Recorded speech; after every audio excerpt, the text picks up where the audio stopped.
Nabiullah satu ini adalah nabi yang sangat mulia di sisi Allah, karena ada beberapa kali namanya disebutkan di dalam Al-Quran. Beliau merupakan seorang nabi yang memiliki kesabaran dalam berdoa, dan beliau juga memiliki seorang anak yang menjadi nabi juga nantinya. Beliau bernama Nabi Zakaria.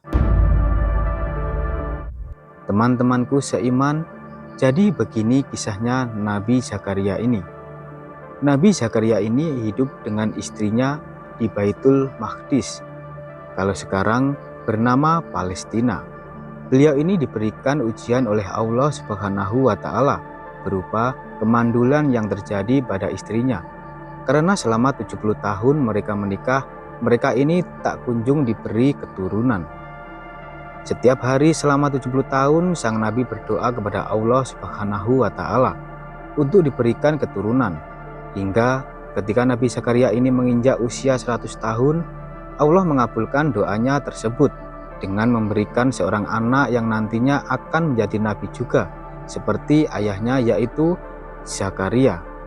Anak ini spesial karena yang memberi nama adalah Allah sendiri. Dan Allah memberi nama Yahya kepada anak dari Zakaria ini.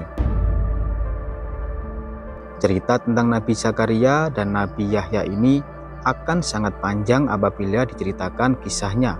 Mungkin nanti di lain waktu akan kita ceritakan tentang kisah keduanya lebih dan terperinci.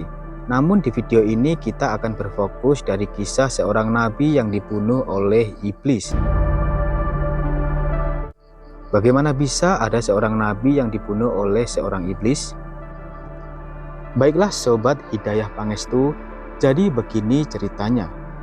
Diceritakan oleh Ishaq ibnu Bisri dalam kitabnya Al-Muqtada, tatkala ketika Nabi Muhammad Shallallahu Alaihi Wasallam melakukan perjalanan Mi'raj, baginda di dalam perjalanan itu berjumpa dengan para nabi sebelumnya, berjumpa dengan Nabi Adam, Nabi Idris, dan Nabi Yusuf, dan berjumpa dengan para nabi lainnya. Hingga ketika baginda Nabi berjumpa dengan Nabi Zakaria di peristiwa Mi'raj itu, kemudian baginda pun bertanya kepada Nabi Zakaria, "Ya Zakaria, bagaimana ceritanya tentang kematianmu? Lantas bagaimana Bani Israel bisa membunuhmu?" Kemudian Zakaria alaihissalam pun menjawab dan mulai bercerita, "Ya Muhammad, aku memiliki seorang anak bernama Yahya.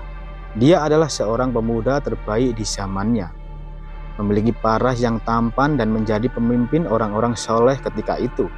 Kemudian anak ini juga tidak mempunyai hajat kepada wanita. Dan tatkala pada suatu hari ada seorang putri raja dari Bani Israel suka kepada putraku yaitu Yahya. Dan wanita putri raja ini adalah seorang pelacur. Maka kemudian si wanita ini berusaha menggoda dan mendekati putraku yaitu Yahya.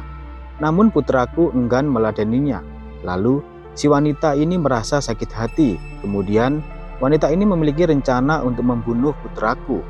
Lantas wanita ini menghasut ayahnya yang seorang raja dari Bani Israel untuk membunuh putraku yaitu Yahya ini. Hingga suatu hari diutuslah pasukan khusus untuk membunuh Yahya. Dan akhirnya terbunuhlah Yahya di tangan pasukan suruhan sang raja tadi. Sobat Hidayah Pangestu yang dimuliakan Allah, setelah pasukan tadi berhasil membunuh Yahya, maka target selanjutnya adalah Nabi Zakaria sendiri, yang tak lain adalah ayah kandung dari Nabi Yahya tadi. Kemudian ketika Zakaria mengetahui dirinya akan dibunuh, maka ia pun lari ke dalam hutan. Sesampainya Zakaria di tengah hutan, ia melihat sebuah pohon yang melambai-lambai kepadanya dan memanggil agar si Zakaria ini masuk ke dalam badan pohon tersebut.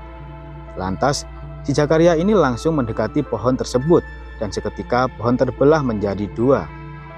Kemudian menutupi dan membungkus seluruh tubuh dari si Zakaria ini, sehingga seluruh badan dari Zakaria ini tertutupi batang pohon tersebut.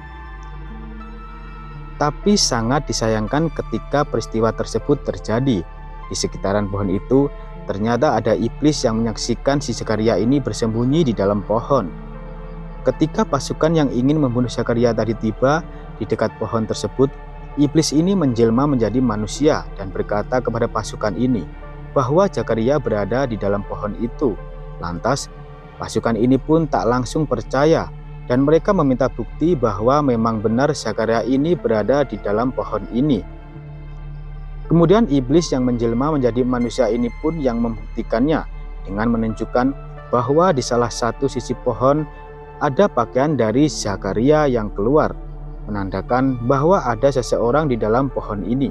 Maka pasukan tadi menyiapkan gergaji yang besar dan langsung menggergaji pohon tersebut, sehingga pohon dan tubuh Zakaria terbelah dua, lalu Zakaria pun wafat.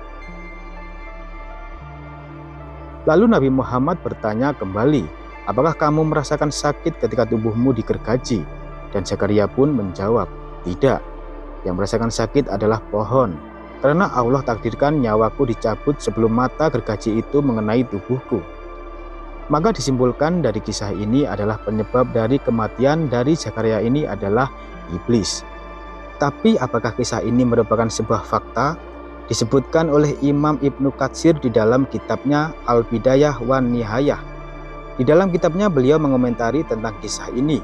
Menurut beliau, kisah ini agak aneh dan bertentangan dengan hadis Nabi Muhammad SAW. Karena menurut hadis Nabi yang ma'ruf, ketika peristiwa Isra Mi'raj, Nabi hanya menyebutkan bahwa ia bertemu dengan Yahya dan Isa. Tidak dikatakan di sana bahwa Nabi Muhammad SAW bertemu dengan Zakaria.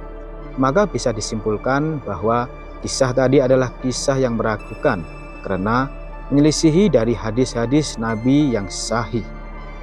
Sobat Hidayah Pangestu yang dimuliakan Allah, sebenarnya tidak hanya satu kisah ini saja yang bercerita tentang Nabi Zakaria, melainkan ada dua kisah lagi yang bercerita mirip-mirip dengan cerita di atas. Namun kisah ini tersebar dari mulut ke mulut dan menjadi kisah Israiliyat, sehingga dikatakan di sana bahwa dua kisah tersebut juga dilakukan tentang kebenarannya. Maka dari kisah yang sudah kita ceritakan tadi bisa ditarik kesimpulannya bahwa dikatakan di sana Allah jauh-jauh hari sudah berfirman dalam Al-Quran tentang kekejaman bangsa Yahudi, bahwa mereka adalah orang-orang yang melampaui batas karena gemar membunuh para nabi. Dan tidak sedikit jumlahnya Nabiullah yang mati di tangan orang-orang Yahudi ini. Adapun tentang kebenaran bagaimana cara wafatnya Zakaria dan Yahya dari hadis-hadis yang sahih dan di Al-Quran sendiri pun tidak dijelaskan peristiwanya, tapi justru kisahnya datang dari cerita-cerita Israiliyat. Semoga kita bisa mengambil hikmahnya dari kisah kali ini dan bisa menjadi orang-orang yang tetap berada di jalan Allah Subhanahu wa Ta'ala bagaimanapun kondisinya. Amin ya robbal alamin. Jadi itulah cerita tentang seorang nabi yang dibunuh oleh iblis. Semoga cerita kali ini bermanfaat, lebih dan kurangnya mohon dimaafkan. Yang benar datangnya dari Allah Subhanahu wa Ta'ala, khilaf atau keliru itu datangnya dari saya pribadi sebagai manusia biasa. Dan sampai ketemu di kisah-kisah seru yang penuh makna selanjutnya. Saya akhiri. Wassalamualaikum warahmatullahi wabarakatuh.